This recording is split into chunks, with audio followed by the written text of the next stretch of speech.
We begin in the name of Allah, the most gracious, the most merciful. We send our endless blessings upon the final prophet Muhammad, peace be upon him, and his pure household, the Ahlul Bayt. Among them shines a special light, Imam Husain ibn Ali, the grandson of the Prophet himself. Husain was not just any child. He was the son of the brave Imam Ali and the noble Lady Fatima al-Zahra. The Prophet Muhammad loved Husain and his elder brother Hassan very deeply. He would often say, "Hassan and Husain are the masters of the youth of paradise." This shows the high spiritual station Husain was given by Allah from his very birth. His childhood was spent in the blessed company of the Prophet, learning the true message of Islam directly from its source. Imam Husain was known for his incredible qualities. He was humble, generous, and full of wisdom. People were drawn to his kindness and his deep understanding of the Quran. He spent his nights in prayer and his days helping the poor and needy. His character was a perfect reflection of his grandfather's teachings. He embodied patience, courage, and an unwavering commitment to truth. Even before the tragedy of Karbala, his life was a guide for all believers. He showed everyone how to live a life of piety and service to others. His very presence was a reminder of the pure Islam that the Prophet had brought to the world, an Islam built on justice, compassion, and submission to God's will alone. The world in which Imam Husain lived was slowly changing. After the Prophet passed away, the leadership of the Muslim community, the Caliphate, began to move away from the spiritual path. Power and wealth started to corrupt the values that Islam was built upon. Imam Husain watched with a heavy heart as rulers began to act like kings, not as humble servants of God. They started to oppress the people and use the wealth of the community for their own luxury. Imam Husain, patient and wise, continued to guide people towards the right path, reminding them of the teachings of his grandfather. He knew that a time would come when he would have to take a stand to protect the true spirit of the faith. This background is so important to understand his great sacrifice.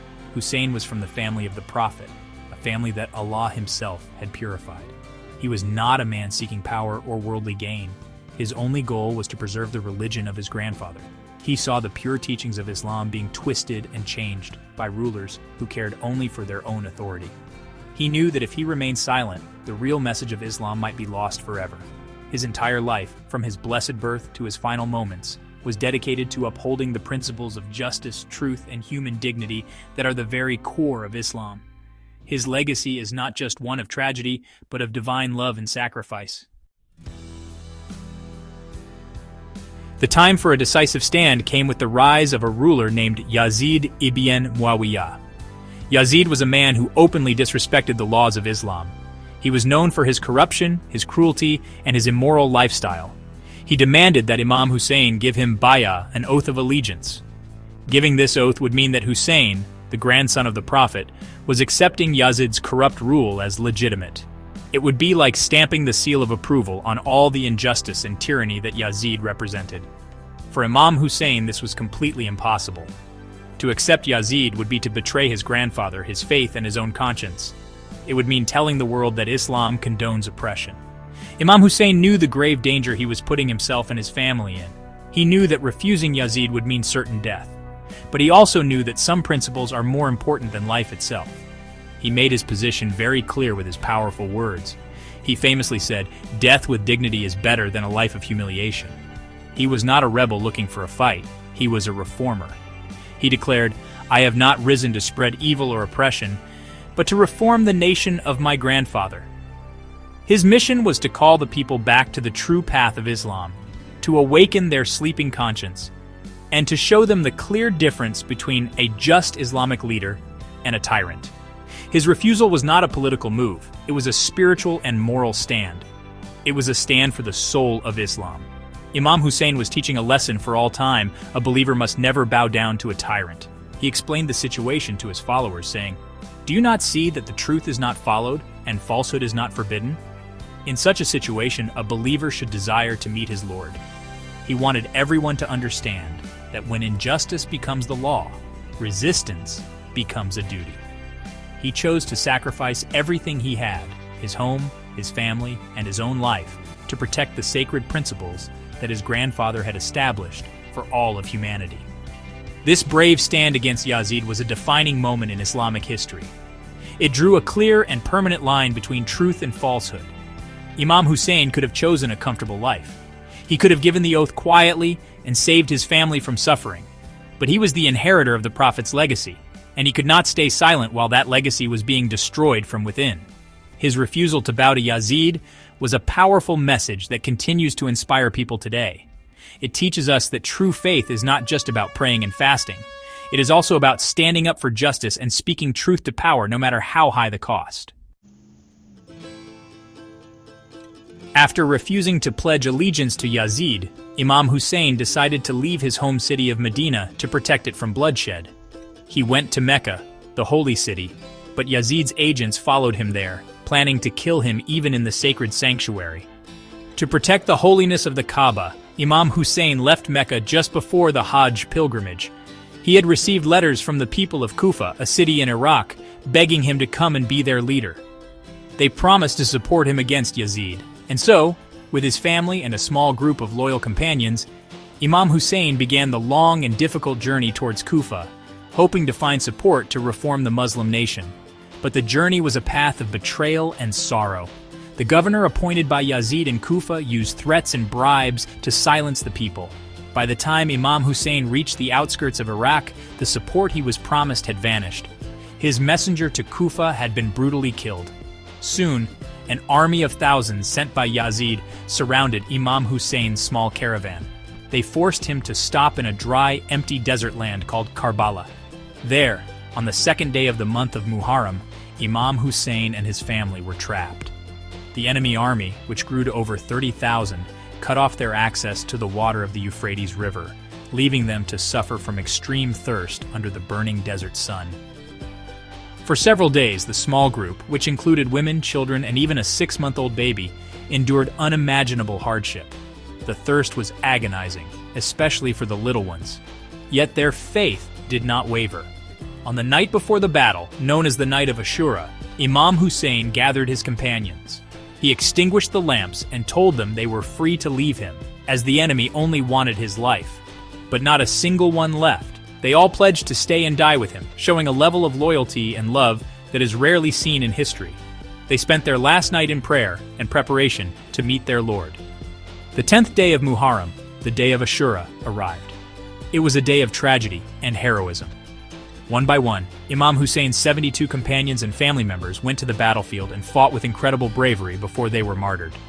They were heavily outnumbered, but they fought for truth until their last breath. The Imam's young son, Ali Akbar, who looked so much like the Prophet, was killed. His nephew Qasim was trampled. Even his 6-month-old baby, Ali Asghar, was killed by an arrow while the Imam was pleading for water for him. Finally, wounded and alone, Imam Husain himself went to fight. He fought valiantly until he too fell on the plains of Karbala, martyred for the sake of truth and justice. The tragedy of Karbala did not end with the martyrdom of Imam Husain and his companions. In fact, a new chapter of the struggle began, led by a woman of immense courage, Sayyida Zainab, the sister of Imam Husain. After the battle, the enemy soldiers looted the tents of the Prophet's family. They took the women and children as captives, treating them with great cruelty. Along with Imam Husain's son, Imam Zainul Abidin, who was sick at the time, Sayyida Zainab was forced to march in chains from Karbala to Kufa, and then all the way to Damascus, the capital of Yazid. This journey was filled with pain and humiliation, but Zainab's spirit was never broken. When the captives were brought before the governor in Kufa, he tried to mock them, saying, "See what God has done to your family." But Sayyida Zainab stood up with great dignity and replied, "I saw nothing but beauty. These were people for whom God had prescribed martyrdom, and they met their destiny." Her powerful words shocked the entire court. She turned their supposed victory into a moment of shame for them. She did not cry or beg for mercy. Instead, she spoke with the eloquence and courage of her father, Imam Ali, exposing the injustice and cruelty of the rulers for all to see. She began the mission of spreading the true story of Karbala. The ultimate test came when the captives were presented in the grand court of Yazid in Damascus. Yazid sat on his throne, celebrating his victory. He paraded the head of Imam Husain and gloated over the suffering of the Prophet's family. But once again, Sayyida Zainab rose to speak. In a famous and fiery sermon, she fearlessly condemned Yazid in front of his entire government. She challenged his authority and questioned his faith. She declared, "O Yazid, you think you have won. By Allah, you will never erase our memory, nor will you kill our revelation." Her voice, filled with truth and power, exposed Yazid as a tyrant and a murderer, not a leader of the Muslims. Through her bravery, Sayyida Zainab ensured that the message of Karbala would never die. She and Imam Zainul Abidin became the living storytellers of the sacrifice. They made sure that the world would know not just that Hussein was killed, but why he was killed. She transformed the tragedy from a military defeat into an eternal moral victory. Her courage teaches us that the fight for justice does not end on the battlefield. It continues through words, through bearing witness, and through refusing to let the story of the oppressed be silenced by the oppressor. Sayyida Zainab is a powerful symbol of female strength and resilience in the face of tyranny. The story of Karbala is not just a historical event that happened over 1,300 years ago. Its lessons are timeless, and they resonate powerfully in our world today. Every year, millions of people from all over the world commemorate the sacrifice of Imam Husain during the months of Muharram and Safar. The Arbaeen pilgrimage, which marks the 40th day after his martyrdom, sees tens of millions walk to his shrine in Karbala. This massive gathering is a testament to the enduring power of his message. It is a global movement of people renewing their pledge to the values Hussein stood for: justice, dignity, and resistance against oppression. The spirit of Hussein's stand is a source of inspiration for all people who face injustice. His famous statement, "Every day is Ashura and every land is Karbala," means that the battle between truth and falsehood, between the oppressed and the oppressor, is ongoing. We see the echoes of Karbala in the struggles for freedom and human rights around the world. When we see people standing up against powerful, unjust systems, they are walking in the footsteps of Imam Husain. He taught us that numbers do not matter. What matters is being on the side of truth. Even a small group standing for what is right can have an impact that lasts for centuries. Today, we see a painful and clear reflection of Karbala in the suffering of the Palestinian people in Gaza.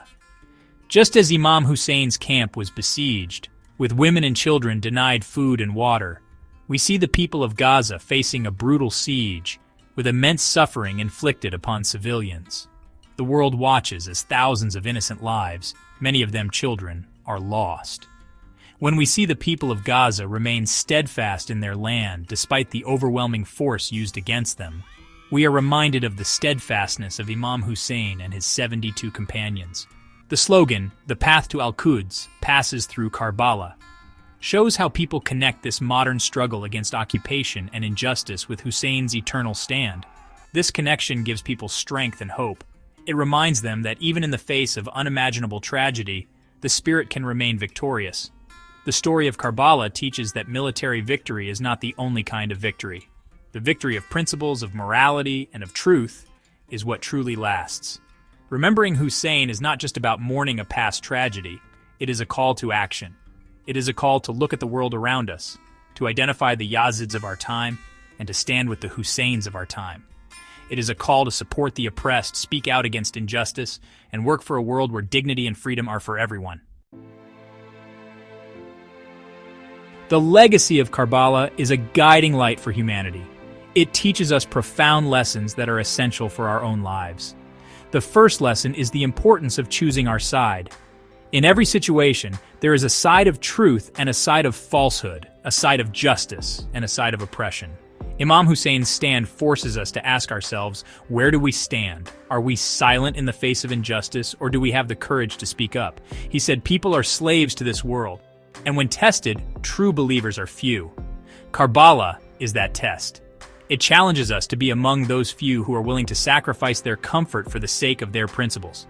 The second lesson is the true meaning of victory. Yazid won the battle on the plains of Karbala. He killed Imam Husain and his companions. But who is remembered today as a hero? And who is remembered as a villain? Millions of people name their children Husain, but no one names their child Yazid. The true victory belongs to the one who stands with God and with truth, even if it leads to apparent defeat. Imam Husain's martyrdom ensured the survival of pure Islamic values. He watered the tree of Islam with his own blood, and it continues to provide shade and guidance for millions. His sacrifice was not an end, it was a new beginning for the spirit of true faith. Finally, Karbala teaches us about the power of hope and the promise of God. Even in the darkest moments, when all seemed lost, the message of Imam Husain survived and flourished. This gives us hope that no matter how powerful tyranny may seem, it is ultimately fragile and temporary. Truth, on the other hand, is eternal. The blood of the martyrs is never shed in vain. It becomes the seed for future generations to rise up and continue the struggle for a better world. The story inspires us to never give up, to keep striving for justice, and to trust that our efforts, no matter how small, will make a difference. So, let us conclude with a prayer. O Allah, we thank you for the example of your beloved servant, Imam Husain. We ask you to fill our hearts with the same love for truth and the same courage to stand against injustice that he possessed. Guide us to be among those who truly understand his sacrifice and live by its lessons. Help us to be loyal to his path, to support the oppressed everywhere, and to be a force for good in this world. O Lord, grant us the honor of being counted among the true followers of Imam Husain, both in this life and in the hereafter. Amin.